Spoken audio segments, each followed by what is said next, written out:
नमस्कार दोस्तों, स्वागत है आपका हमारे चैनल बी एक्स एजुकेशन में। दोस्तों, आज हम आपको एक ऐसे रहस्य के बारे में बताएंगे जो कि शायद ही आप जानते हो। तो चलिए वीडियो प्रारंभ करते हैं।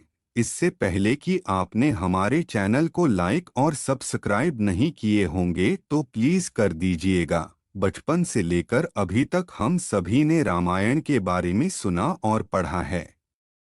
श्री राम और सीता माता के जीवन से जुड़ा यह ग्रंथ हमें जिंदगी से जुड़ी कई बातें सिखाता है।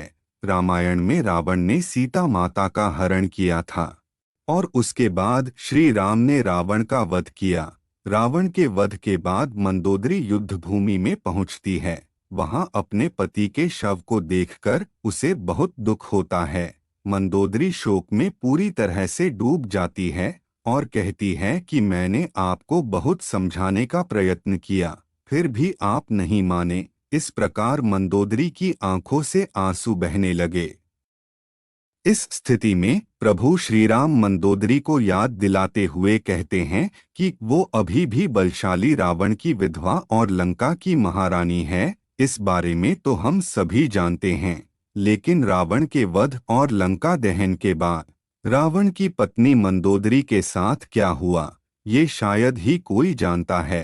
रामायण में इस बात का जिक्र है कि सीता हरण के बाद मंदोदरी ने कई बार रावण को समझाया था कि वो देवी सीता को श्री राम को वापस लौटा दें। मंदोदरी हमेशा रावण को गलत मार्ग पर चलने से रोका करती थी, लेकिन रावण ने किसी की बात नहीं सुनी और उसका जो परिणाम हुआ वो तो सब जानते ही हैं।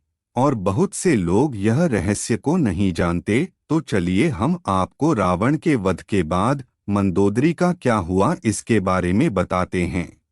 सबसे पहले आपको मंदोदरी के जन्म के बारे में थोड़ी सी जानकारी दे देते हैं। दरअसल किंवदंतियों में इस बात का वर्णन है कि मथुरा नाम की एक अप्सरा थी जो बहुत ही खूबसूरत थी। वह एक दिन कैलाश पर्वत पर पहुंची। उसने देखा कि माता पार्वती दिखाई नहीं दे रही हैं और वह देवी पार्वती की अनुपस्थिति में भगवान शिव को आकर्षित करने का प्रयास करने लगी। तब कुछ समय बाद जब देवी पार्वती कैलाश पर वापस लौटी तो उन्हें ये देखकर बहुत क्रोध आया और क्रोध के वशीभूत होकर उन्होंने मथुरा को अगले 12 वर्षों तक कुएं में मेंढक के रूप में रहने का श्राप दे दिया। यह श्राप सुनकर मथुरा भयभीत हो गई और भगवान शिव से प्रार्थना करने लगी कि हे प्रभु, मुझे क्षमा करिए, क्षमा करिए। तब भगवान शिव ने देवी पार्वती को मथुरा के श्राप को कम करने लिए देवी पार्वती से अनुरोध किया।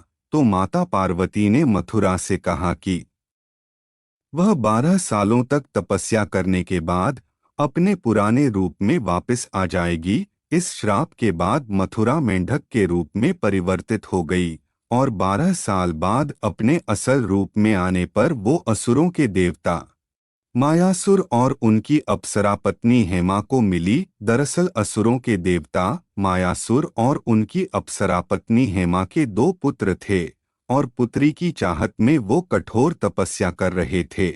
अपने असल रूप में आने के बाद मथुरा मायासुर और हेमा को मिली और उन्होंने मथुरा को गोद लेकर उसका नाम मंदोदरी रखा।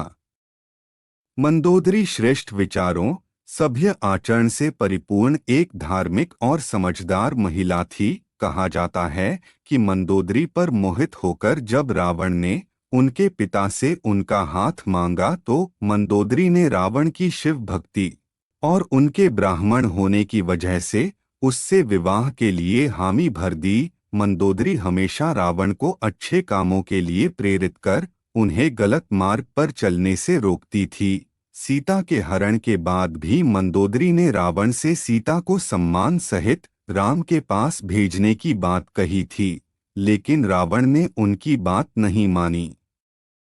जब मंदोदरी लंका में अकेली उदास रहने लगी तब प्रभु श्री राम और माता सीता ने मंदोदरी के पास विभीषण से विवाह करने का प्रस्ताव भेजा था।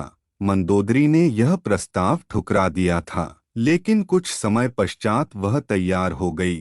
इधर विभीषण ने भी इस विवाह से मना कर दिया था, लेकिन प्रभु श्री राम और माता सीता के कहने पर वह भी राजी हो गई। ऐसा कहा जाता है कि रावण की मृत्यु और लंका के दहन के बाद लंका के राजनीतिज्ञों ने मंदोदरी को विभीषण से विवाह कर लंका को दोबारा स्थापित करने की सलाह दी और मंदोदरी ने ऐसा ही किया। लेकिन बाद में मंदोदरी इस सब से अलग हो गई। रावण के वध के बाद ये थी मंदोदरी से जुड़ी कुछ खास बातें। हालांकि ये सभी बातें किंवदंतियों पर आधारित हैं। तो दोस्तों, यह थी वह रहस्यमयी बातें जो हमने आपको इस वीडियो के माध्यम से बताया। दोस्तों, यह रहस्यमयी बातें आपको कैसी लगी, कमेंट बॉक्स में लिखकर ज़रूर बताइएगा। और आपने अगर हमारे चैनल को लाइक और सब्सक्राइब नहीं किए होंगे तो प्लीज़ कर दीजिएगा। हम आपके लिए इसी प्रकार के नए नए वीडियो लाते रहेंगे। तो मिलते अगले नए वीडियो में, तब तक के लिए जय हिंद, वंदे मातरम।